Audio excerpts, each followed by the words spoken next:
Lesson 13 अपशिष्ट एवं इसका प्रबंधन।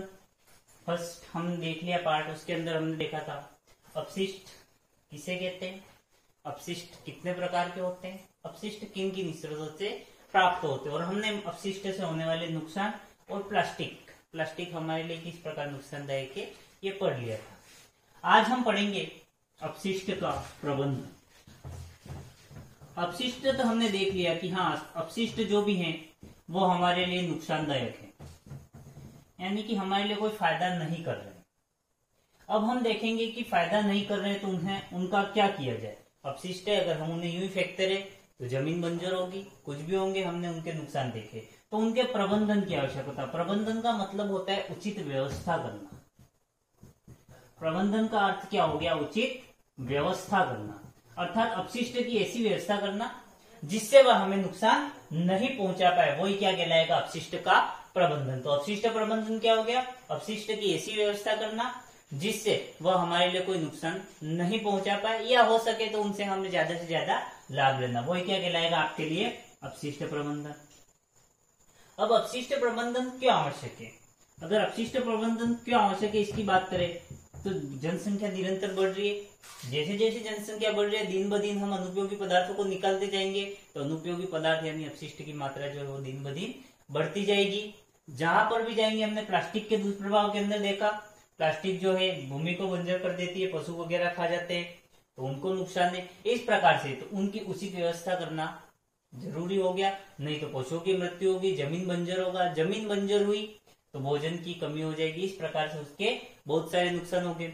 अगर हम प्लास्टिक को जला रहे हैं, पर्यावरण प्रदूषण हो रहा है, वो सब हो रहा है, जो जल स्रोत वगैरह होते हैं उनके किनारे पर जाकर के जम जाएंगे। तो इसीलिए इन सब कारणों को, यानी हमें किसी प्रकार का नुकसान नहीं हो, प्रकृति को किसी प्रकार का नुकसान नहीं हो, इसके लिए हमें अपशिष्ट प्रबंधन की आवश्यकता होनी चाहिए। इसके लिए विभिन्न प्रयास किए गए। सन 1975 के अंदर, ये इंपॉर्टेंट क्वेश्चन है, सन 1975 के अंदर भारत सरकार द्वारा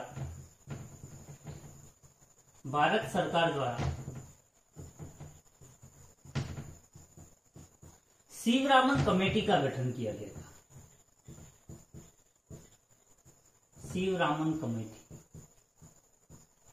तो भारत सरकार द्वारा अपशिष्ट के प्रबंधन को, यानी अपशिष्ट से होने वाले नुकसान को ध्यान में रखते हुए शिवरामन कमेटी का गठन किया गया था। इस शिवरामन कमेटी को जांच करके अपने सुझाव देने थे कि अपशिष्ट का प्रबंधन किस प्रकार कर सकते हैं। तो ये जो शिवरामन कमेटी थी उसने कुल मिलाकर के 4 सुझाव दिए। मुख्यतः इन्होंने कितने सुझाव दिए, 4। लिस्ट तो बहुत लंबी चौड़ी दी थी, लेकिन उसके अंदर इन्होंने जो मेन सुझाव दिए शिवरामन कमेटी ने वो 4 थे। तो यहां पर लिख लेते हैं हम शिवरामन कमेटी। शिवरामन कमेटी कब दिया था, ये 1975 में भारत सरकार द्वारा गठित की गई थी। इसने जो सुझाव दिए उसके अंदर जो पहला सुझाव आया था वो इन्होंने ये कहा था कि बड़े बड़े कूड़ेदानों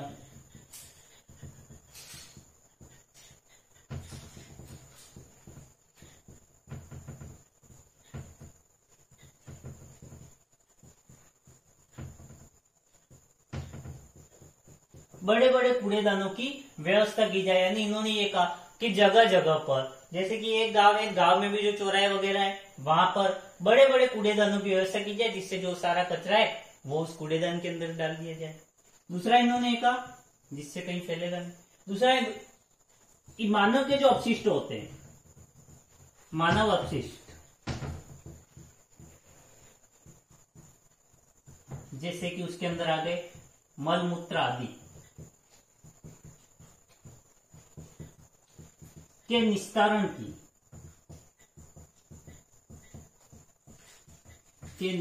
की उपयुक्त व्यवस्था।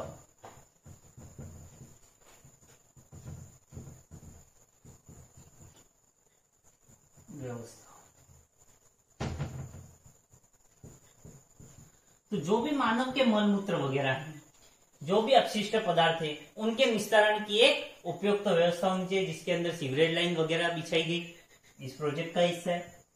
तीसरा इन्होंने ये कहा कि जो भी नगर के अपशिष्ट का उपयुक्त इंतजाम हो, या हम लिख सकते हैं कि नगर के जो अपशिष्ट हैं, नगर के अपशिष्ट के संग्रह की उपयुक्त व्यवस्था।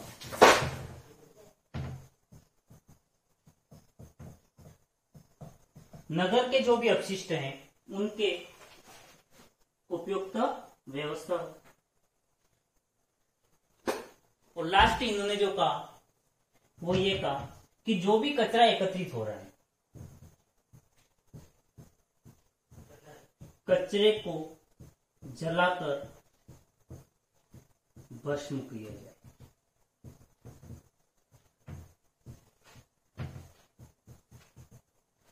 क्लियर?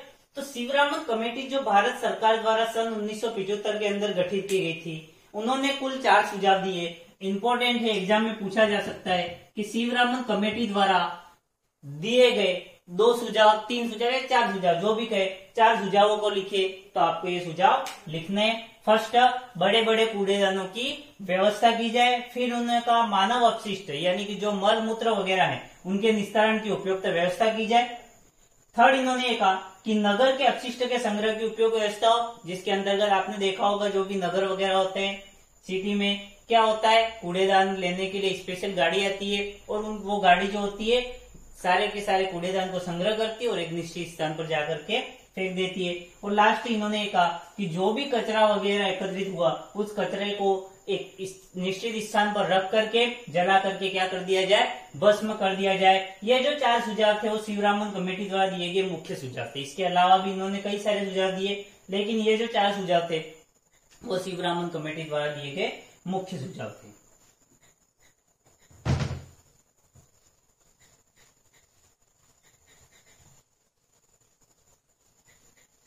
अब हम बात करते हैं अपशिष्ट प्रबंधन की विद्या। हमने ये तो कह दिया कि अपशिष्ट का प्रबंधन किया जाना चाहिए, लेकिन अपशिष्ट प्रबंधन की विधि कौन कौन सी है, हम किन किन विधि से अपशिष्ट का प्रबंधन कर सकते हैं। तो इस चैप्टर के अंदर जो हम विद्या देखेंगे उसके अंदर मुख्य तो 3 विधियां, एक चौथी विधि और रहेगी। पहली जो अपशिष्ट प्रबंधन की विधियों के अंदर जो पहली विधि आती है वो आती है भूमि भ्रमण।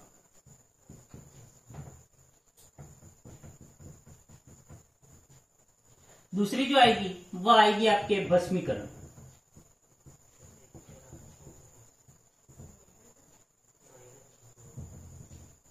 Third triple R. और फोर्थ के अंदर आ गई रासायनिक विद्या।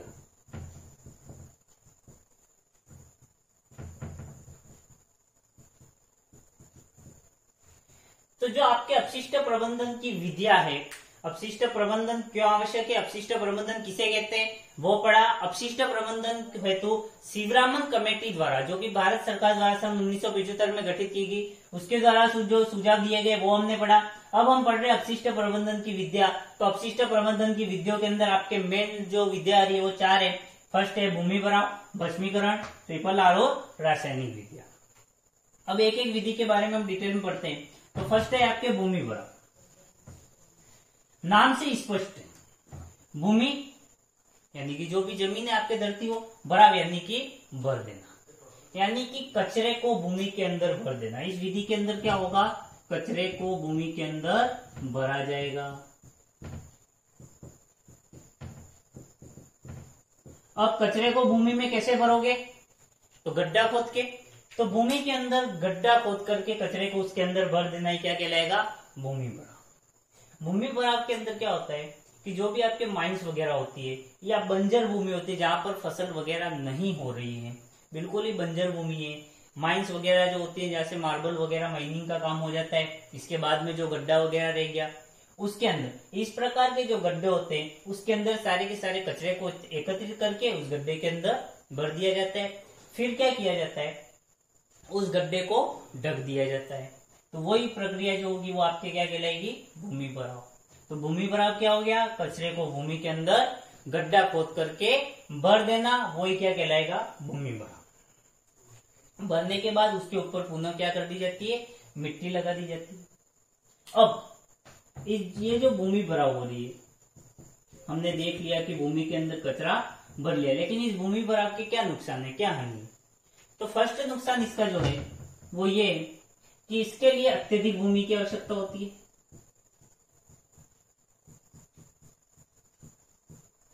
इसके लिए हर बार नई भूमि की आवश्यकता होती है।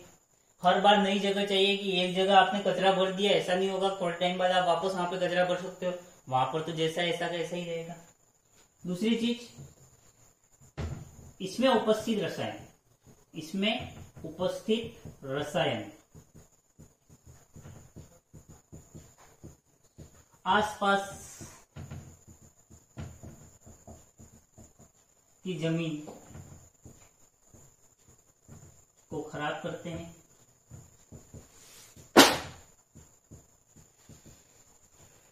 इसमें उपस्थित जो रसायन होते हैं वो आसपास की जमीन को क्या कर देंगे, खराब कर देंगे, क्योंकि उसके अंदर रसायन से आसपास जो भी मिट्टी के अंदर रसायन मिलने ही है। थर्ड अगर बात करें हम, तो इसमें जो उपस्थित रसायन होते हैं, तो इसमें उपस्थित लिख रहा हूं मैं, डायरेक्ट रसायन लिख रहा हूं। इसमें उपस्थित जो रसायन होते हैं वो वर्षा जल के साथ मिलकर, वर्षा जल के साथ मिलकर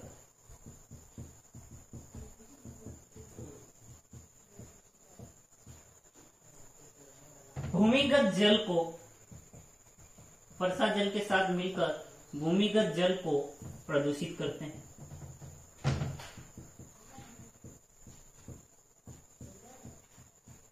क्लियर?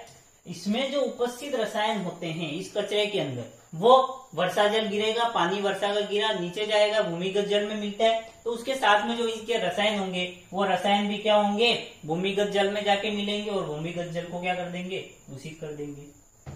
फोर्थ पॉइंट, यदि भूमि भराव सही ढंग से नहीं हुआ, यानी कि उसके ऊपर मिट्टी कंप्लीटली नहीं डाली गई है, तो ये आगे आपको लिख देना है। क्या लिखना है? यदि भूमि भराव सही ढंग से नहीं हुआ, यानी उसके ऊपर कंप्लीटली मिट्टी नहीं डाली गई है, तो हवा के साथ,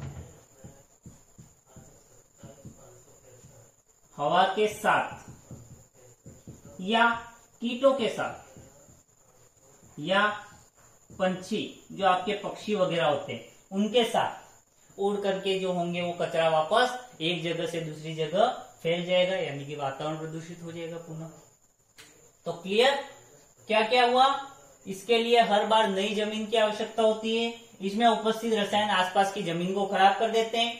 थर्ड, हमने देखा कि इसमें उपस्थित जो रसायन होते हैं वो वर्षा जल के साथ मिलकर के भूमिगत जल को प्रदूषित कर देते हैं। फिर हमने देखा कि अगर भूमि भराव सही ढंग से नहीं हुआ, उसके ऊपर हमने सही कंप्लीटली मिट्टी नहीं ढकी, तो क्या होगा, ये हवा के साथ उड़ जाएंगे, अथवा इसके ऊपर जो कीड़े मकोड़े होंगे वो आ जाएंगे तो गंध मारेंगे, अथवा ये आपके तीन अलग अलग पॉइंट है। या फिर क्या होगा, जो पक्षी वगैरह होंगे वो ऊपर आके बैठेंगे, उड़ के लेके गए, तो फिर कचरा जो होगा वो सब जगह फैल जाएगा। तो भूमि भराव, कचरे को भूमि के अंदर भरना, कैसी जमीन का उपयोग किया जाता है, बंजर जमीन का, या फिर माइंस वगैरह जो होती है जहाँ पे खड्डा होता है, ऐसी जमीन का उपयोग है। नुकसान क्या है, ये हमने नुकसान पढ़े। अब फायदा क्या है, इस चीज के अगर नुकसान है तो कुछ फायदे भी होंगे, क्योंकि ये हम अपशिष्ट प्रबंधन के अंदर पढ़ रहे हैं, तो इसके कुछ ना कुछ तो फायदे भी होंगे। वो फायदे क्या है? तो इसका जो सबसे पहला फायदा है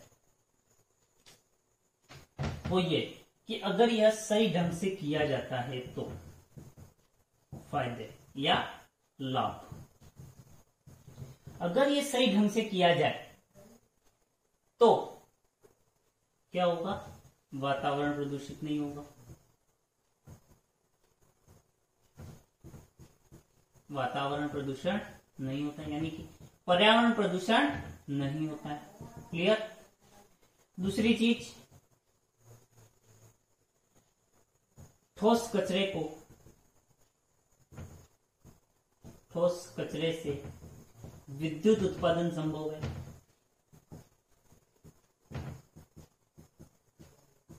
यानी कि अगर इस कचरे को भरा जाए, अत्यधिक प्रेशर पे आ रहा है, तो इससे विद्युत का उत्पादन भी हम कर सकते हैं।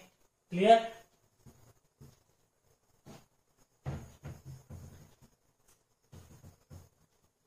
और आगे अगर हम बात करें तो इसके लिए अनुपयोगी जमीन का उपयोग होता है।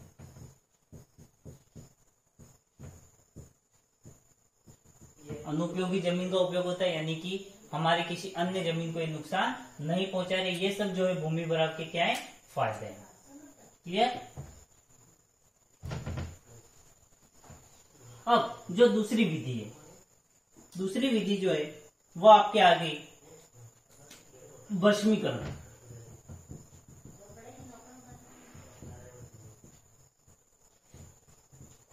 भस्मीकरण, भस्म का मतलब होता है जला करके राख में परिवर्तित कर देना। तो भस्मीकरण में क्या होता है, कचरे को एकत्रित किया जाता है एक निश्चित संयंत्र के पास, उस संयंत्र के अंदर इनको आग लगा दी जाती है और कचरे को जला करके नष्ट कर दिया जाता है। अब इसके अंदर होता क्या है, एक बड़ा संयंत्र होता है। क्लियर। ये इस प्रकार का एक बड़ा संयंत्र होता है। कचरा लाए, कचरे को इसके अंदर भर दिया, ये कचरा हो गया आपके। अब इस कचरे को क्या कर दिया जाता है, जला करके राख कर दिया जाता है। क्लियर। जला करके राख किया, राख करके जो धुआं होता है वो ऊंचे आसमान में छोड़ दिया जाता है, जिससे कोई भी वातावरण प्रदूषण नहीं हो या कम हो, ऊपर की ओर ही चला जाएगा, नीचे वातावरण को कोई भी नुकसान नहीं पहुंचाएगा। ये होता है भस्मीकरण के लिए। क्लियर। नुकसान क्या है, तो भले ऊपर छोड़ा जा रहा है लेकिन वातावरण तो प्रदूषित होगा ही। दूसरी चीज, अगर इसके नुकसान की बात करें या जो फायदे नहीं है, तो वातावरण तो प्रदूषित होना ही है, वातावरण प्रदूषित होता है, या कह सकते हैं कि वायु प्रदूषण होता है। क्लियर। दूसरा जो टॉपिक अगर हम बात करें इसके नुकसान की, तो वो ये कि इसके द्वारा केवल ठोस कचरे का ही निस्तारण संभव है।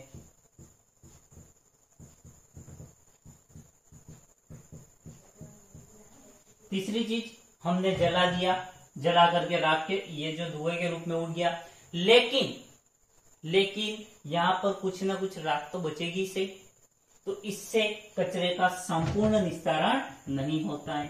तो अपशिष्ट का संपूर्ण निस्तारण नहीं होता है।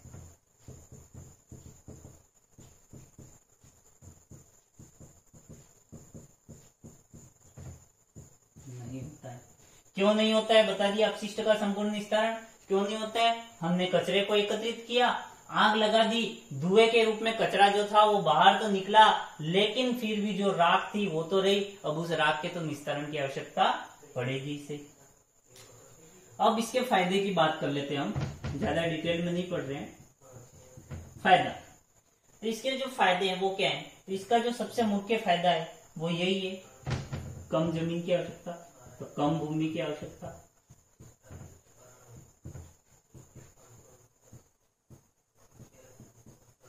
कम भूमि की आवश्यकता, अर्थात यह जो विधि है भस्मीकरण की विधि, वो उन देशों में अपनाई जाती है जहां पर भूमि की कमी होती है, जहां पर भूमि की शॉर्टेज होती है। तो जिस ऐसे देश जहां पर जमीन की कमी होगी, भूमि की कमी होगी, उन देशों में अपशिष्ट प्रबंधन की किस विधि का उपयोग किया जाता है, तो किस विधि का उपयोग किया जाएगा, भस्मीकरण विधि का। अगर कोई एग्जाम्पल दे दिया, जैसे कि आपको देश नहीं और देश का नाम ही दे दिया, जैसे कि जापान, भूमि की बहुत कमी है, तो जापान के अंदर अपशिष्ट प्रबंधन की कौन सी विधि सर्वाधिक अपनाई जाती है, तो कौन सी अपनाई जाती है, भस्मीकरण की विधि।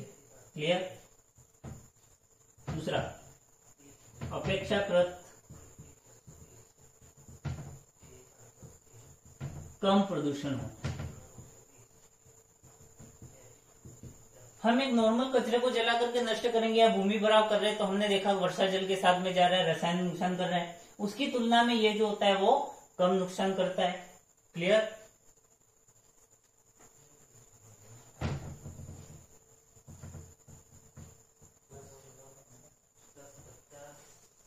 ठोस कचरे का निस्तारण ही संभव है, यानी कि जो आपके द्रव और गैस होंगे उन कचरे का निस्तारण नहीं होगा, ये इसकी क्या होगी, कमी।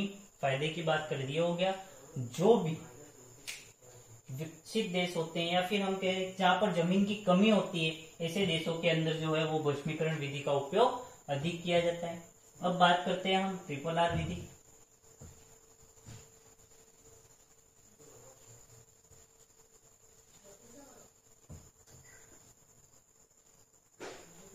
ट्रिपल आर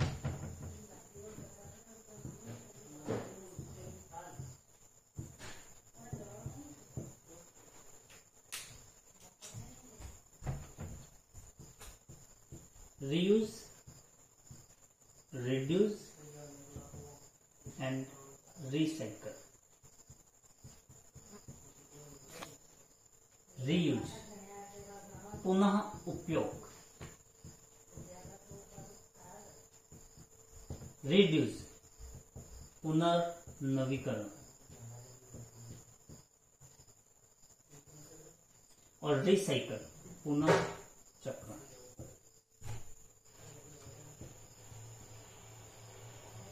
आपके 3 शब्द है, ये 3 शब्द से मिलकर के बनना है तीसरी विधि, ट्रिपल आर विधि।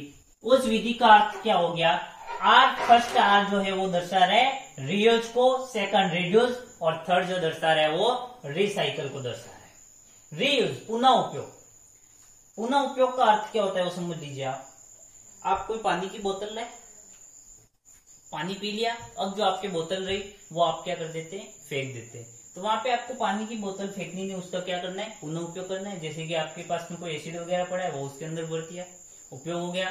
बोतल को काट के उसके अंदर मिट्टी भर दी और उसके अंदर गमला लगा दिया, पुनः उपयोग हो गया। अब भले आप पानी भर के आप एल्यूमिनियम के टीन वगैरह ला रहे हो, उसका भी इस तरह से उपयोग कर सकते हो। एल्यूमिनियम के टीन वगैरह है तो आपके जो भी अनाज वगैरह भरने हैं वो काम आ सकता है। तो इस प्रकार पुनः उपयोग करना मतलब कि वस्तु का पुनः दूसरे रूप में उपयोग करना क्या कहलाएगा? आपके पुनः उपयोग। उस वस्तु को हमें फेंक नहीं देना है। दूसरा जो आपके टॉपिक है पुनर्नवीकरण। पुनर्नवीकरण के अंदर क्या होता है कि आपके जो एल्यूमिनियम के डिब्बे वगैरह हैं, अखबार वगैरह है या फिर प्लास्टिक की जो चीजें होती है जिनको हम वापस बना सकते हैं, तो पुनर्नवीकरण के अंदर क्या होता है? ऐसी चीजों को एकत्रित किया जाता है और उन्हें गर्म करके या गला करके पुनः नया रूप दिया जाता है। जैसे कि आपने देखा होगा प्लास्टिक वगैरह होते हैं, लोहे वगैरह होते हैं या रद्दी जो भी होती है, उनको एकत्रित करने के लिए आपके घर पर आते हैं लोग, वो एकत्रित करके आगे जाकर के बेच देते हैं। उसके अंदर क्या होता है? उनका पुनर्नवीकरण होता है, यानी पुनः उन्हें गला करके और नई चीज का निर्माण होता है। वो क्या कहलाएगा? पुनर्नवीकरण, यानी कि नई चीज का निर्माण करना, पुरानी चीज से नई चीज का निर्माण करना, पुरानी वस्तु से नई वस्तु का निर्माण। ठीक है। पुनः उपयोग में क्या होगा? जैसे कि आपके चाय का कप है, चाय का कप टूट गया, पकड़ने वाला हिस्सा, आप क्या करते हो? कप को फेंक देते हो। उसी की जगह उस कप को रखा, उस कप के अंदर मिट्टी भरी, आप एक आध बीज लगा दो और बेल वगैरह लगाने के काम आ गया। इस तरह के जो भी उपयोग होंगे वो क्या कहलाएंगे? पुनः उपयोग। पुनर्चक्रण में आपके क्या होता है कि कोई भी आपके पास वस्तु है तो उपयोगी, उसमें से उपयोगी वस्तु को निकालना, उपयोगी वस्तु को निकालना।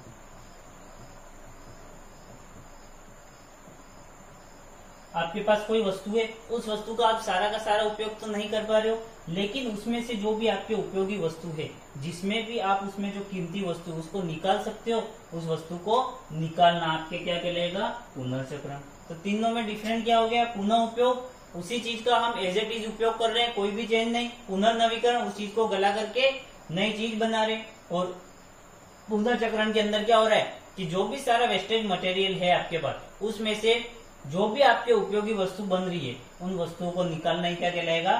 पुनर्चक्रण। जैसे कि आपके क्राफ्ट वगैरह बनाने के लिए आप ये जो इन्विटेशन कार्ड वगैरह होते हैं उनका उपयोग कर सकते हो।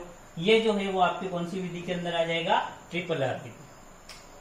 अब जो आपके फोर्थ विधि है रासायनिक विधियां, उन रासायनिक विधियों के अंदर शॉर्ट में है, जैसे कि जो भी आपके ठोस कचरा है उसको जमा करके सड़क निर्माण वगैरह करने में, गला करके ये जो पुनर्चक्रण के अंदर हमने पढ़ा वो सारी विद्या, अपशिष्ट का निस्तारण की और भी जो विद्या है वो सारी की सारी विद्या जो है वो किसके अंदर आ जाएगी? रासायनिक विद्याओं के अंदर, जो कि आपके पीछे एक शॉर्ट पैराग्राफ दिया हुआ है जिसे सेल्फ पढ़ना।